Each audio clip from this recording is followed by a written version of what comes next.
syamsun anta badrun anta nurun fawqa nuri. Alhamdulillah, wassalatu wassalamu ala rasulillah wa ala alihi wa sahbihi wa mawalah, amma ba'du. Pertama-tama marilah kita memuji dan memuja Allah, yang mana oleh Allah telah memberikan kepada kita nikmat iman, nikmat Islam, nikmat kesehatan, dan juga nikmat berumur panjang. Dari tahun 1444 Hijrah, kita sekarang sudah berada di awal tahun baru Islam, yaitu tahun 1445 Hijrah. Kemudian rahmat dan sejahtera marilah sama-sama kita alamatkan ke pangkuan Nabi besar Muhammad sallallahu alaihi wasallam, yang mana oleh beliau yang telah membawa umat dari alam jahiliyah kepada alam Islamiyah, minadz zulumati ilan nur, dari alam yang gelap gulita, yaitu kebodohan itu diumpamakan seperti gelap, kepada alam yang terang benderang. Karena alam yang penuh ilmu pengetahuan diumpamakan seperti alam yang terang benderang. Kemudian rahmat dan sejahtera juga kepada al dan sahabat beliau sekalian.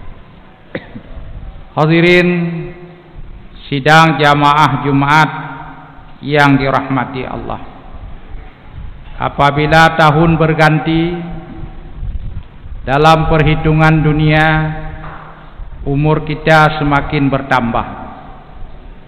Akan tetapi dalam perhitungan Allah, ketika tahun berganti, umur kita semakin dekat dengan ajal, semakin dekat dengan alam kubur. Maka sebelum ajal datang, bekal yang kita persiapkan untuk menghadapi mati, bekal yang kita persiapkan untuk merumpa dengan Allah, yaitu cuma dua bekal pokok, yaitu iman yang sahih, iman dalam kerangka Islam Ahlussunnah wal Jamaah. Kemudian yang kedua, amal yang saleh, yaitu amal yang berdasarkan Al-Quran, hadis Nabi, berdasarkan amalan salafus salihun, amalan generasi salaf yang terdiri daripada para sahabat, generasi tabi'in, dan generasi tabi'in. Inilah bekal yang mesti kita persiapkan untuk menghadapi mati. Memang sudah menjadi sunatullah Allah Ta'ala memindahkan kita dari satu alam kepada alam yang lain. Pertama, Allah menciptakan kita dalam bentuk nyawa, arwah. Maka kita dipertempatkanlah di alam arwah. Dari alam arwah kita dipindahkan oleh Allah kepada alam rahim. Mulai dari 120 hari umur janin di dalam kandungan ibu, nyawa pun dimasukkan. Tinggallah kita di alam rahim lebih kurang 9 bulan, lalu kita lahir ke dunia. Berpindahlah kita dari alam rahim kepada alam dunia. Tinggal di alam dunia ini pun tidak kekal, bersifat sementara, menunggu ajal datang. Dan dunia ini sebagai madra'ah akhirat, tempat bercocok tanam untuk negeri akhirat. Di dunia kita tanam, hasilnya akan kita petik di negeri akhirat nanti. Apabila baik amalan kita, baik balasan, apabila buruk amalan kita, maka buruk pula balasannya. Kemudian dari alam dunia kita dipindahkan kepada alam barzakh atau alam kubur. Tinggal di alam kubur pun bersifat sementara, tidak kekal, menunggu kiamat kubra datang. Setelah ditiupkan sangkakala kali yang pertama, seluruh alam semesta ini hancur binasa. Lalu 40 tahun kemudian ditiupkan lagi sangkakala kali kedua. Semua makhluk yang bernyawa, khususnya manusia dan jin, dibangkitkan oleh Allah dari alam kubur mereka masing-masing. Maka dari alam kubur kita dihidupkan kembali, yang dinamakan Yaumul Ba'ats, hari bangkit dari kubur. Maka tinggallah kita, dipindahkannya kita ke alam mahsyar, yaitu alam di mana pada alam tersebut seperti lapangan luas yang tidak ada satupun batang kayu. Tinggal di alam mahsyar pun tidak kekal, bersifat sementara. Diperiksa amal, dihisab, ditimbang amal. Setelah amalan kita dihisab dan ditimbang, selesai pula lah kita tinggal di alam mahsyar. Lalu kita dipindahkan ke alam akhirat yang abadi. Tempatnya cuma dua, yaitu syurga atau neraka. Inilah yang menjadi sunatullah bagi kehidupan kita manusia ini. Hadirin sidang jamaah yang dirahmati Allah, begitu datangnya satu Muharram, umat Islam yang bermazhab Ahlussunnah wal Jamaah membuat satu peringatan yang namanya peringatan Tahun Baru Islam. Dibuatnya peringatan Tahun Baru Islam dari zaman dulu hingga sekarang, punya maqasid, punya tujuan, punya maksud, dan punya niat tertentu. Salah satunya adalah untuk mengingat kembali jasa Umar bin Khattab yang telah menciptakan Al-Mana' atau kalender Islam. Di dalam hadis riwayat Abu Daud Tirmizi, Ibnu Umar berkata, Rasulullah bersabda, "Uzkuru mahasina mautakum." Ingatlah kalian terhadap kebaikan-kebaikan, jasa-jasa orang yang telah meninggal di kalangan kamu. Di dalam hadisnya, di Rasulullah keperintah bagtanya untuk beringat jasa-jasa orang yang kahanali, lebih-lebih jasa para sahabat Rasulullah.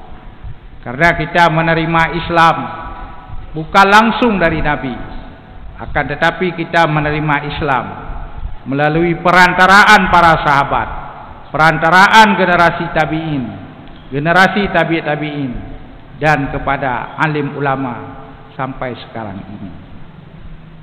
Apa jasa Umar bin Khattab? Beliau adalah perintis pertama, pelopor pertama yang membuat kalender Islam. Pada masa Rasulullah sudah ada nama hari, dari Ahad, Isnin sampai Sabat, Sabtu.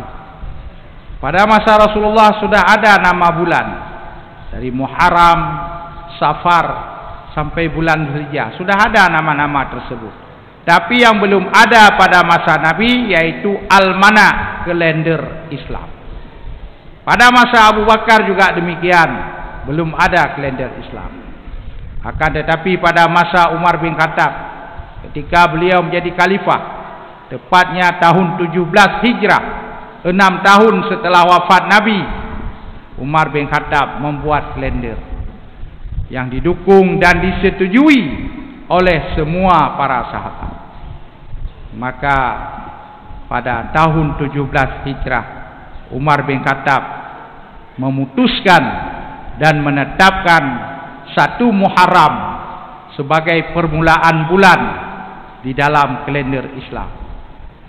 Yang kedua, Umar memutuskan dan menetapkan tahun hijrah Rasulullah dari Makkah ke Yasrib ditetapkan sebagai permulaan tahun dalam kalender Islam. Dan yang ketiga, Umar memutuskan dan menetapkan tahun atau kalender Islam dinamakan dengan tahun Qamariyah atau tahun hijrah. Maka semenjak itulah umat Islam memiliki kalendernya sendiri sebagai agama yang sempurna.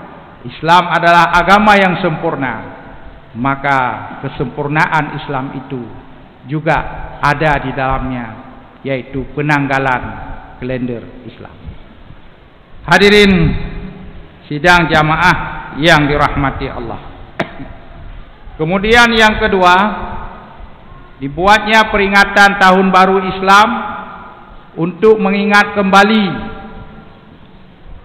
sejarah hijrah Rasulullah dari kota Makkah ke Yasrib, di mana pada tahun pertama hijrah tersebut terjadi beberapa peristiwa hukum yang berkaitan dengan syariat, yang berkaitan dengan ibadah kita sehari-hari. Pertama, pada tahun pertama hijrah, Rasulullah singgah di kampung Quba, 7 km sebelum Yasrib, di selatan kota Yasrib. Beliau membuat masjid. Masjid tersebut sampai sekarang dinamakan dengan Masjid Quba. Kemudian Nabi terus berjalan. Kira-kira 2 km sebelum Yasrib, kebetulan pada hari itu hari Jumat, tibalah Nabi di sebuah lembah Urungli, namanya Lembah Ranuna. Di situ sudah ada penduduk yang mukim mustautin, penduduk yang berdomisili tetap, yaitu terdiri dari suku Bani Sulaim dan suku Bayadah.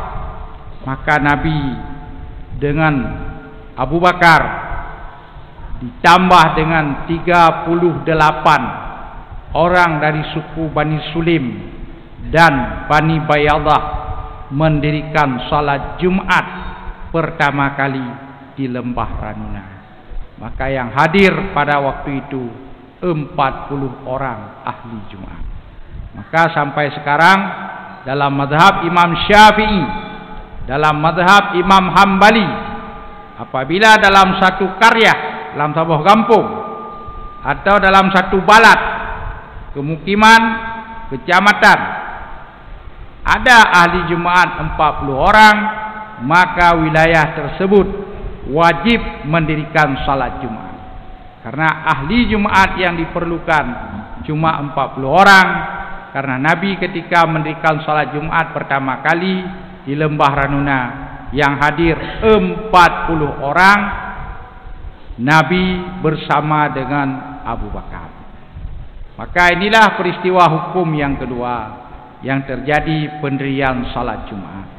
Dan hukum mendirikan salat Jumat adalah fardu'in di atas individu bagi lelaki yang Islam, yang usianya sudah mukallaf, yaitu akil balik. Kemudian peristiwa yang ketiga yang terjadi pada tahun pertama hijrah, Rasulullah meminta kepada para sahabat agar menyediakan tanah yang kosong, ingin mendirikan masjid yang kedua di kota Yasrib. Rupanya ada tanah yang kosong yang tidak dihuni, milik Sahal dan Suhail, dan di samping itu ada kuburan orang-orang Yahudi yang tidak dipakai lagi. Karena penduduk pribumi Madinah, orang dari suku Bani Aus dan Bani Kharat masuk Islam. Mereka dinamakan kaum Ansar. Suku Bani Nadir, Kainuka, Mereka itu beragama Yahudi. Maka Nabi nebelaulah tanah Sahal dan Suhail, nepedanglah Masjid Nabawi di kota Yathrib.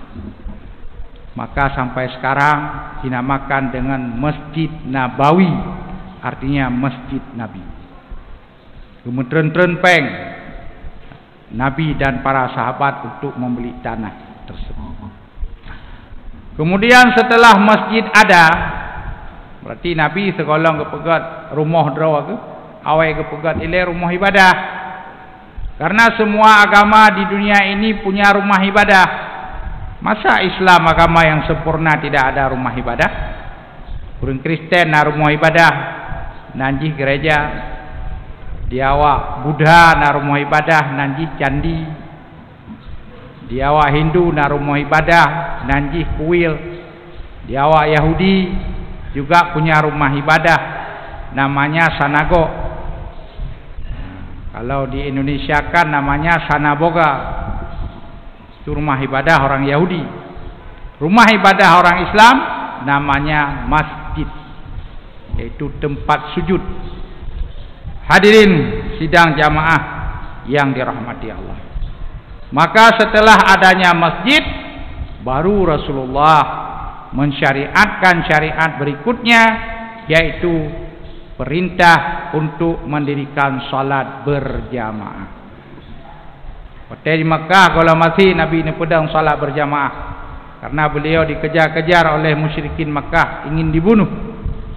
Tapi ketika di Madinah Nabi sudah punya masjid sendiri, maka Rasulullah mensyariatkan salat berjamaah maktubah. Balimang wate pedang salat berjamaah zuhur, asar, maghrib, isya dan subuh. Dan keutamaan kelebihan salat berjamaah ditegaskan oleh Nabi dalam hadis riwayat Bukhari Muslim. An Abi Hurairah, Rasulullah bersabda, salatul jamaah afdalu min salatil fadhi wa sab'in wa ishrina darajat. Salat berjamaah lebih afdal. Apa makna lebih afdal? Lebih pahala minal fadhi, daripada sembahyang hidrat dengan 27 derajat. Menyata sembahyang hidrat pahala 10 derajat. Menyata sembahyang berjamaah boh tengku imam boh makmum merempak fadilah, merempak pahala 27 derajat. Dan jiduk 27 derajat bak je rukun. Pamanya si masbuk sempat ikut imam bak tayyid akhir. Nak merempak pahala 27, merempak je 27 bak tayyid akhir. Man yang ikut imam mulai takbiratul ihram, oh cukup jai merempak pahala 27 derajat je rukun. Hadirin sidang jamaah yang dirahmati Allah. Ya, maka syariat yang lahir lomba tahun pertama hijrah, yaitu syariat untuk mendirikan salat berjamaah. Kemudian setelah ditetapkannya syariat salat berjamaah, maka timbullah suatu kesulitan. Bagaimana kita memanggil orang untuk salat berjamaah? Bagaimana kita beritahu kepada orang bahwa waktu salat telah tiba? Bagaimana kita memperingatkan orang-orang yang lalai? Bagaimana membangunkan orang-orang yang tidur? Maka pada tahun pertama hijrah lahirlah syariat azan dan iqamah. Ya, melalui mimpi Abdullah bin Zaid. Abdullah bin Zaid bermimpi didatangi oleh orang yang berpakaian serba putih, berserban putih. Itulah malaikat Jibril mengajarkan Abdullah bin Zaid kalimat-kalimat azan dan iqamah. Kemudian pada pagi hari Abdullah bin Zaid memberitahu Nabi, Nabi membenarkan mimpi sahabat. Maka jadilah syariat azan dan qamat pada tahun pertama hijrah. Kemudian adalah hadis riwayat Muslim, Rasulullah bersabda, "Idza nudiya lis-shalah," apabila dikumandangkan azan untuk salat, adbara syaitan, lari terbirit-biritlah syaitan. lahu durat sampai tebiak gentut. Ulam syaitan balik baju kuah panah bak kauri. Preh tebiak gentut dalam posok. Diceritakan dalam kitab Karamatul Aulia. Kejadian di Irak, Nasirah ulama keramat di Irak. Dalam kitab Karamatul Aulia diceritakan, yaitu sirah ulama keramat lihat salat asar diundang oleh orang yang tidak dikenal. Maka dia pun menurut undangan tersebut. Rupanya yang mengundang itu adalah iblis yang menyamar menjadi manusia. Diajaknya masuk ke alam Jabarut, alam jin. Terus ke alam jin, kalau le ulama keramat bunau, na saboh kamar, urang kata tuan anu mata. Na yang kata tuan anu mata, na yang kapatah kaki, na yang kapatah jarau. Na yang kata leh kau. Ditanya le ulama keramat tersebut. Hawanya. Nyan kenyan anak buah lun. Yang bunuh jimen bak bineh masjid rawan. Waktu muazin mengumandangkan azan, nyan anak buah lun lari terbirit-birit. Anak buah lun waktu dengar suara azan, nyan lagi urang kenang bom matang. Rupanya relah kenang azan. Maka tayang le ulama keramatnya, nyan na ubat awaknya. Ubat apa boleh ya? Yang kapatah, yang kata leh kau, kata tuan mata. Na ubat, yaitu menyo kamu temai ia urang hana semayang. Yang kenyan ubat yang paling mujarab. Maka le ulama bunuh kepegah tu, rupanya ia urang hana semayang, nyan adalah sangat mujarab untuk ubat syaitan-syaitan yang kena bom atom gara-gara azan. Maka le ulama sufi urang hana semayang gekeun dokter jin karena ia sangat manjur untuk ubat jin-jin syaitan-syaitan yang kena suara azan. Hadirin sidang jamaah yang dirahmati Allah. Kemudian syariat berikutnya yang muncul pada tahun pertama hijrah Nabi, yaitu lahirnya syariat salat jenazah. Lepas itu Nabi nebak Islam di Mekah kalau nak syariat salat jenazah. Sampai Khadijah wafat belum ada salat jenazah. Yang ada dimandikan, dikafankan lalu dikuburkan. Khadijah tidak ada salat jenazah. Tapi waktu periode Madinah tahun pertama hijrah Nabi kan syariatkan salat jenazah. Dengan adanya salat jenazah berarti bedalah syariat Nabi Muhammad dengan syariat rasul-rasul sebelumnya. Menyo umat-umat rasul sebelumnya, syariat-syariat rasul sebelumnya tidak ada salat jenazah. Dari syariat Nabi Adam, Nabi Nuh, Nabi Ibrahim, Nabi Musa sampai kepada syariat Nabi Isa itu tidak ada salat jenazah. Maka pertanda orang yang masih hidup tidak mendoakan orang yang telah meninggal. Kerja punya ubat TV punya Kristen mati ke nyanyi-nyanyi, klik-klik yang kan klik ranggung dan menyanyi puji kepada Yesus. Tidak ada salat jenazah. Tapi beda dengan syariat Islam adanya salat jenazah. Menunjukkan bahwa orang yang masih hidup diperintahkan untuk mendoakan orang yang telah meninggal dunia, baik di dalam salat jenazah maupun di luar salat jenazah.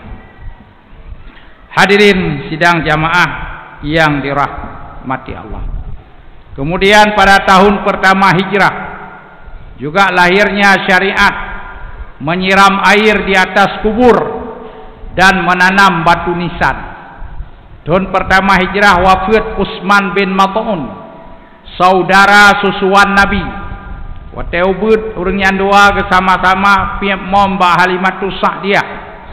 Wafat Utsman bin Maz'un tahun pertama hijrah. Nabi necak batai nepuduk ba ulai. Sini ba kaki Utsman bin Maz'un sini. hikmah pula batai nisan. Hikmah pertama sebagai tanda itu kubur. Baik itu pui kau kubur hana ya duduk artinya. Ulai apa bro ya tu ingat. Yang kedua, batu nisan itu bisa bertasbih tapi batai iya. Kan ano yang mutemen nyen mati ana baca tasbih. Kau pegah batai baca tasbih, Allah yang pegah dalam surah Al-Hadid ayat pertama. Yusabbihu lahu ma fis samawati wa ma fil ardh. Bertasbih kepada Allah benda-benda yang ada di langit dan juga benda-benda yang ada di bumi. Dengan berkat tasbih batai, tasbih baklawah, ini batainya pohon jarak maka bisa meringankan azab kubur bagi penghuni kubur yang ada azab. Bila penghuni kubur tidak ada azab kubur, maka menambah kebaikan kepada penghuni kubur.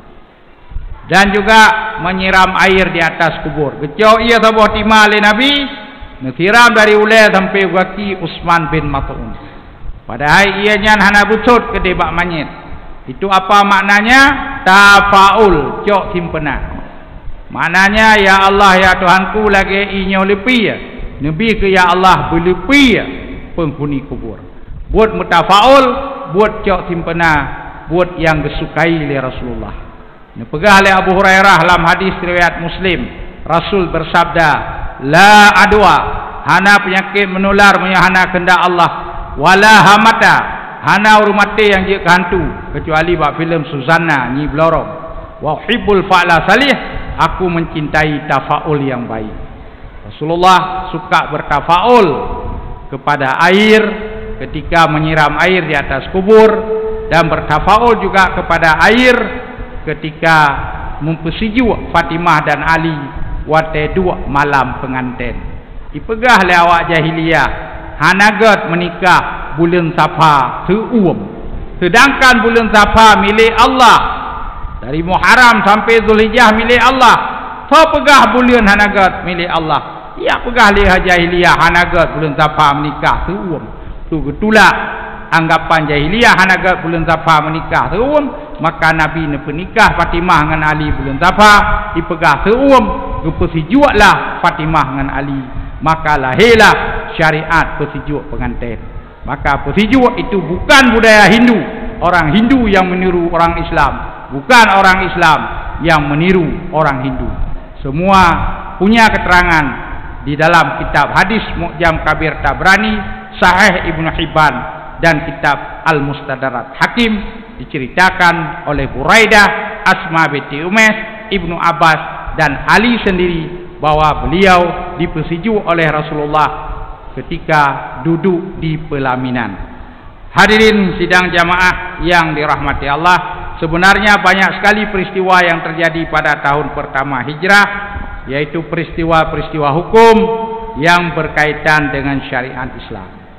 Maka dengan bertambahnya tahun, bertambahnya usia, seharusnya juga harus diiringi dengan bertambahnya rasa syukur kita kepada Allah karena diberi umur panjang, dan juga diimbangi oleh bertambahnya ilmu dan juga bertambah amal. Maka dengan semangat tahun baru Islamnya, mari kita tinggalkan kebiasaan-kebiasaan yang jelek. Maka sering-seringlah melakukan perbuatan yang baik, yang berguna untuk diri kita sendiri, untuk keluarga, untuk agama, untuk bangsa dan negara kita. Amin ya rabbal alamin.